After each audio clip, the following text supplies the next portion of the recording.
Assalamualaikum warahmatullahi wabarakatuh. Terima kasih kepada Bapak Hairul Saleh sebelumnya selaku dosen pengampu mata kuliah moderasi beragama.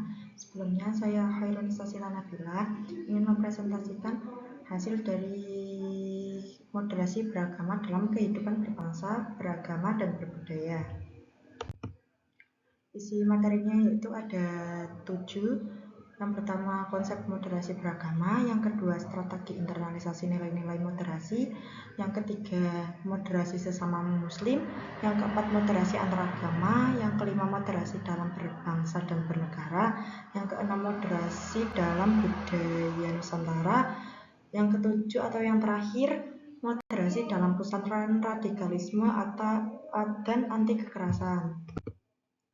Yang pertama yaitu konsep moderasi beragama. Pengertiannya adalah moderasi beragama adalah pendekatan beragama yang menempatkan ajaran secara proporsional, tidak ekstrim dan tidak permisif. Tujuannya adalah untuk menghindari konflik sosial akibat penafsiran ekstrim, memperkuat keharmonisan dan stabilitas nasional, menumbuhkan praktik beragama yang inklusif namun tetap berpegang pada nas. Prinsip dasar moderasi beragama ada 4, yaitu keadilan, keseimbangan, toleransi, dan musyawarah. Keadilan itu menempatkan setiap pihak secara proporsional, bukan netral buta. Keseimbangan itu menjaga harmoni antar teks dan konteks, hak dan kewajiban, dan individu dan masyarakat. Toleransi yaitu mengakui hak orang lain untuk berbeda tanpa harus menyetujui keyakinannya. Yang terakhir itu ada musyawarah atau mengutamakan dialog dalam menyelesaikan perbedaan. Indikator moderasi beragama itu ada 4, komitmen kebangsaan, anti kekerasan, toleransi, dan akomodatif. Komitmen kebangsaan adalah kesetiaan pada konsensus nasional. Anti kekerasan adalah menolak penggunaan kekerasan atas nama agama. Toleransi adalah menghormati keberagaman praktik dan keyakinan. Dan yang terakhir ada akomodatif terhadap budaya lokal, yaitu mengakui adat sebagai entitas sosial selama tidak bertentangan dengan prinsip utama agama. Materi yang kedua yaitu strategi internalisasi nilai-nilai moderasi beragama. Nilai moderasi beragama ada 9. Yang pertama itu ada sikap adil, yang kedua ada berimbang, yang ketiga ada toleransi, yang keempat ada menghargai tradisi, yang kelima ada anti kekerasan, yang keenam ada kasih sayang, yang ketujuh ada rasionalitas, yang kedelapan ada musyawarah, dan yang kesembilan atau yang terakhir adalah ketaatan pada konstitusi. Strategi internalisasi ada 5, pada pendidikan formal, keteladanan tokoh agama, pembiasaan keluarga dan komunitas, literasi digital dan anti hoax, dan penguatan lembaga keagamaan.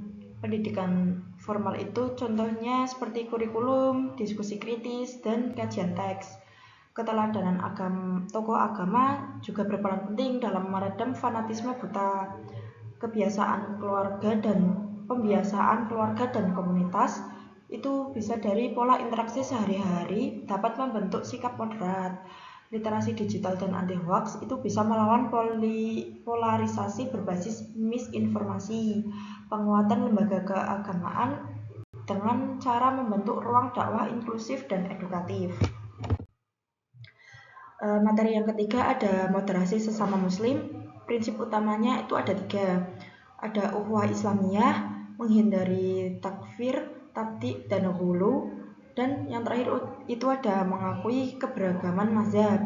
Ukhuwah Islamiyah itu adalah persaudaraan sebagai prioritas. Nah, yang kedua, menghindari takfir, tabdi, dan ghulu. Itu tidak mudah mengkafirkan atau menyesatkan orang lain. Yang terakhir ada mengakui keberagaman mazhab, yaitu berbeda sebagai hasanah bukan ancaman. Praktik konkretnya itu ada perbedaan fikih itu dengan mengutamakan argumen bukan emosi. Yang kedua ada dialog intraagama, yaitu diskusi ilmiah berbasis dalil dan etika.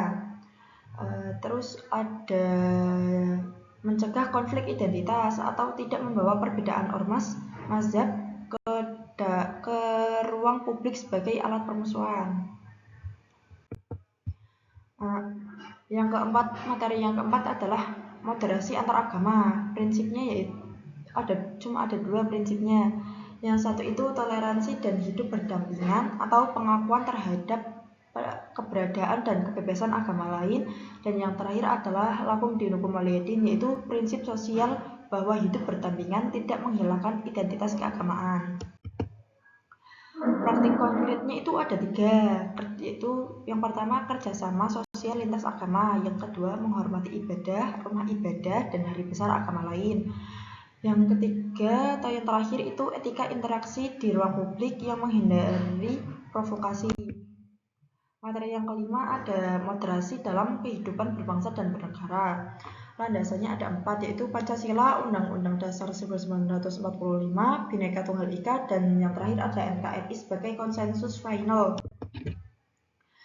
Dampak kritisnya ada 3, yaitu mencegah politisasi agama, memperkuat kohesi sosial, dan menegakkan hukum tanpa diskriminasi. Moderasi dalam budaya dan kearifan lokal. Hubungan agama dan budaya ya ada Islam Nusantara sebagai bentuk akomodasi budaya, kearifan lokal sebagai media dakwah, dan harmonisasi syariat. Dan ada contoh kearifan lokal ada 4, gotong royong, musyawarah, tradisi selamatan atau kenduri, nilai moderasi dalam adat berbagai daerah. Materi yang terakhir yaitu moderasi dalam pusaran radikalisme dan anti kekerasan.